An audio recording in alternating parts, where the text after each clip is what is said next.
जय जगन्नाथ सांग माने आज है गुरुवार। सो आज 3-4 दिन पर पुणी मोर डेली ब्लॉग पुणी आज आड करी। आज तो सुदशा व्रत तो से आमर आज घरे आज पूजा है। एक्चुअली आम घरे कहले कि देवी माँ अच्छा घरे माने आमर घरे चिता झोटी पड़ोनी मंदिर में जाकि पूजा करके आसापे जेहेतु मु बाहर रोचे एटी तो पाखरे किसी लक्ष्मी मंदिर ना तेणु माँ दुर्गा मंदिर जाकि सुदशा व्रत पूजा करके आसिली।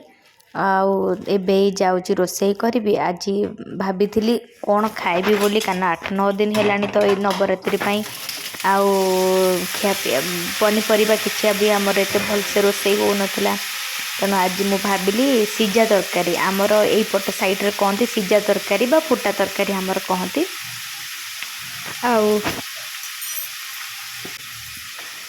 से सीजा तरकारी मसला किसी पकेबिनी खाली टमाटो अदा देके से भाभी करदेवी से मान लगी खेचुड़ी करी मो पाई मो परोटा करी पुओ जिद्दी करुच्ची खाइबनी खेचुड़ी मामा परोटा खाइबा माने मु खाइबे तेणु तार मोर परोटा खाइदेबो ता पापा तांकर खेचुड़ी आ तरकारी खाइदेबे।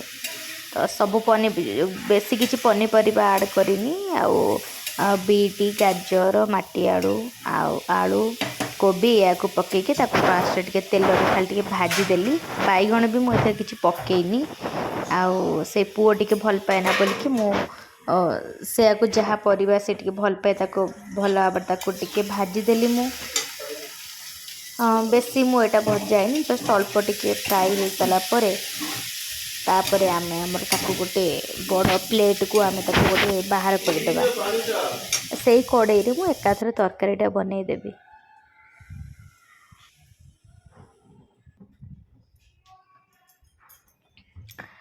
से कड़े एकाथर तेल हो तेल आउ टे आड करदेली आदर टिके तेजपत्र जीरा एमती अल्प जो गरम मसला जहाँ दरकार से अल्प टिके करके पकई देची सुखीला लंका एमती पकईकि भल भाव आम फ्राए करदे जीरा तातिर अल्प पकई तापर आम गोटे जगार टमाटो अदा मु बाटी थी से पेस्टा को मुझे आड करदेवी।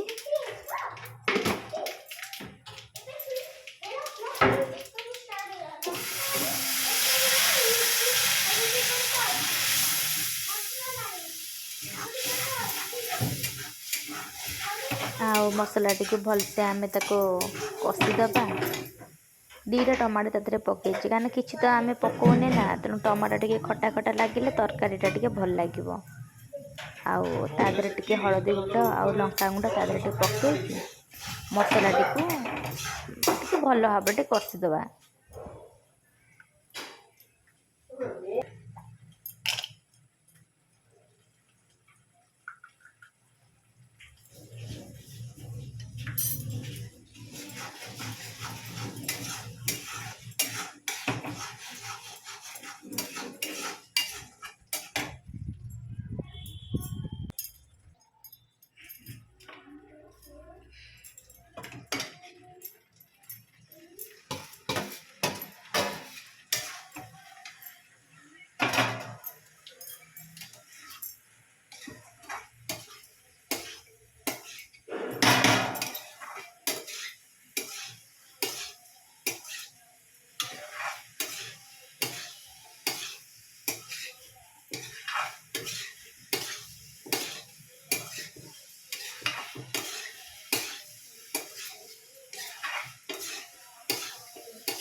आमर तरकारी हो गला तादर टिके ऊपर खाली नड़िया खाली टिके पकई देची बस आउ तादर किछि मु तादर पकईनी आमर तरकारी भी हो गला।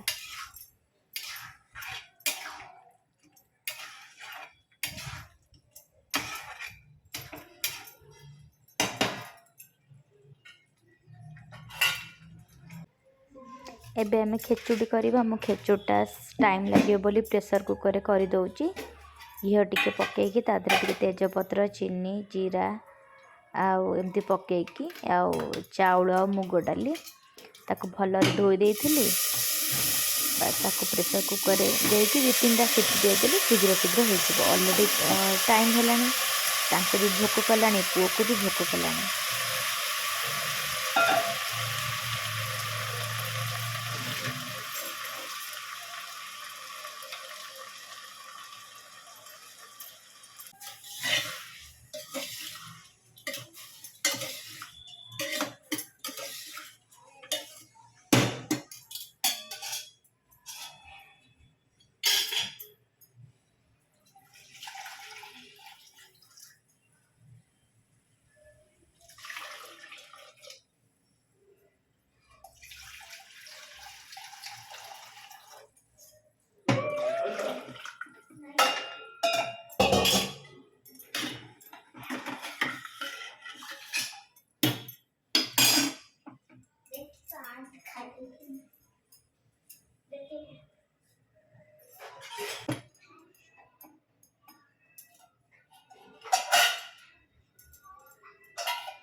ଆମର ବି ହେଇଗଲା। ତାଙ୍କ ପାଇଁ, ତା ବାପାଙ୍କ ପାଇଁ ମୁଁ ବାଡ଼ି ଦେଇଛି ଏଠି ଖେଚୁଡ଼ି ତରକାରୀ।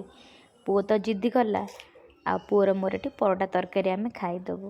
ତେଣୁ ଆମର ତ ଆଜି ଲଞ୍ଚରେ ମୁଁ ଏଇଆ ବନେଇଥିଲି। ଆପଣମାନେ ଆଜି ଲଞ୍ଚରେ କ'ଣ କରିଛନ୍ତି ମୋତେ ଆପଣ କମେଣ୍ଟ କରିକି କହିବେ।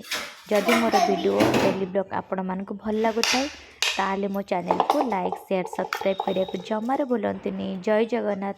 ଭାରି ଜୋରରେ ଭୋକ କଲାଣି, ମୁଁ ଯାଉଛି ଏବେ ଖାଇବି। ଆପଣମାନେ ବି ଯାଆନ୍ତୁ ଖାଇବେ। ଜୟ ଜଗନ୍ନାଥ।